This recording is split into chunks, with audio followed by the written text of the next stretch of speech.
चंबल की घाटियां। नाम सुनते ही लोगों की रूह कांप उठती थी। पत्थरों से भरी खामोश धरती, जहां हर मोड़ पर बंदूक की गूंज सुनाई देती थी। गांवों के लोग सूरज ढलते ही अपने दरवाजे बंद कर लेते। यहां रात का मतलब था मौत की छाया। इसी गांव में रहती थी गौरिया। उम्र होगी 20-21 साल। सांवली, बड़ी बड़ी आंखें और काले लंबे बाल। वो जब पानी भरने कुएं पर जाती तो गांव के लड़कों की निगाहें उसी पर टिक जाती। लेकिन गौरिया के दिल में किसी और की तस्वीर बस चुकी थी। बलवन गांव का ही नौजवान था। जवान खून, चौड़ी छाती और आंखों में बगावत की चमक। मगर हालात ने उसे गांव का किसान न बनाकर डकू गिरोह की ओर धकेल दिया। गांव के ठाकुरों ने उसकी जमीन छीन ली थी और जब उसने विरोध किया तो उसकी मां को अपमानित किया गया। उसी रात बलवन ने कसम खाई, अब मेरी बंदूक ही मेरा इंसाफ होगी। कुछ ही महीनों में बलवन का नाम घाटियों में गूंजने लगा। डकैत बलवंत सिंह। लोग कहते थे कि वो रात को गांवों में उतरता, अमीरों से लूट लेता और गरीबों में बांट देता। लेकिन जो उसके रास्ते में आया, उसकी लाश सुबह नाले में पड़ी मिलती। गौरिया हर रात चौखट पर खड़ी आसमान देखती। कहाँ हो बलवन? क्या कभी लौटोगे मेरे लिए?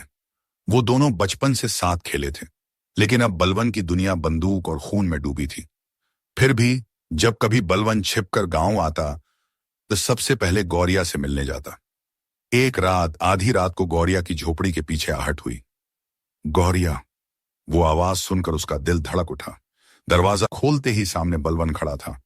कंधे पर बंदूक, माथे पर पसीना और आंखों में वो पुराना प्यार। गौरिया रो पड़ी। कहां चले जाते हो तुम? मैं रोज डरती हूं कि कहीं खबर ना आए। बलवन मारा गया। बलवन ने उसके होंठों पर हाथ रख दिया।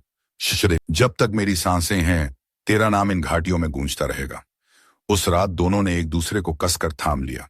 चांदनी में उनकी परछाइयां आपस में लिपट गईं। गौरिया जानती थी कि बलवन का रास्ता मौत की ओर जाता है, लेकिन उसका दिल उससे अलग नहीं हो पाता था। कभी वो उसके बाल सहलाती, कभी उसके जख्मों पर मरहम लगाती, और बलवन जब भी उसकी नजरों में खो जाता तो मानो बंदूकें और खून सब भूल जाता। एक रात बलवन उसे घाटी में अपने अड्डे पर ले गया। चारों ओर मशालें जल रही थीं, साथ ही डाकू शराब पी रहे थे। लेकिन बलवन ने सबको आदेश दिया, आज की रात कोई शोर नहीं करेगा। वो गौरिया को एक गुफा में ले गया। अंदर नरम कालीन, दिया और उसकी बाहों का सहारा। उस रात उनका प्यार हदें पार कर गया। गुफा की दीवारें उनकी सांसों से गूंज उठीं। गौरिया फुसफुसाई, अगर तुझसे मिलना पाप है तो मैं ये पाप हर जन्म करने को तैयार हूं। इधर पुलिस भी बलवन के पीछे लगी हुई थी।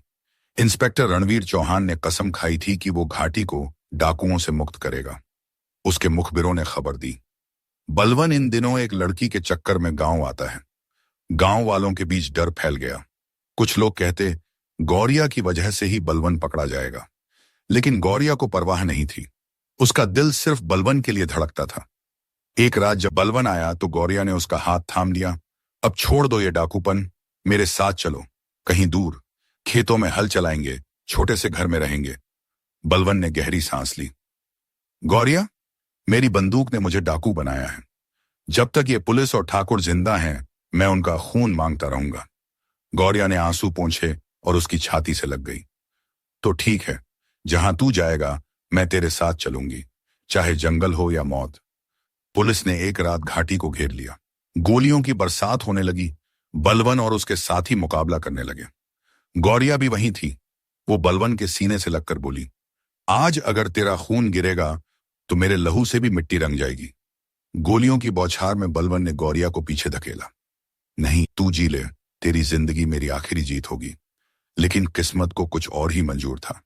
एक गोली बलवन के सीने में लगी। वो गिर पड़ा। गौरिया चीख उठी। बलवन ने उसने उसके सिर को अपनी गोद में रखा। मैं वादा करती हूं, अगला जन्म भी तेरा ही होगा। और उसी वक्त गौरिया ने उसके सीने पर सिर रखकर जहर पी लिया। दोनों की लाशें सुबह घाटी में एक दूसरे से लिपटी मिली। गांव के लोग कहते हैं कि चंबल की रातों में आज भी किसी किसी मोड़ पर एक लड़की की हंसी और एक नौजवान की आवाज सुनाई देती है। गौरिया, बलवन, उनकी प्रेम कहानी घाटियों में अमर हो गई।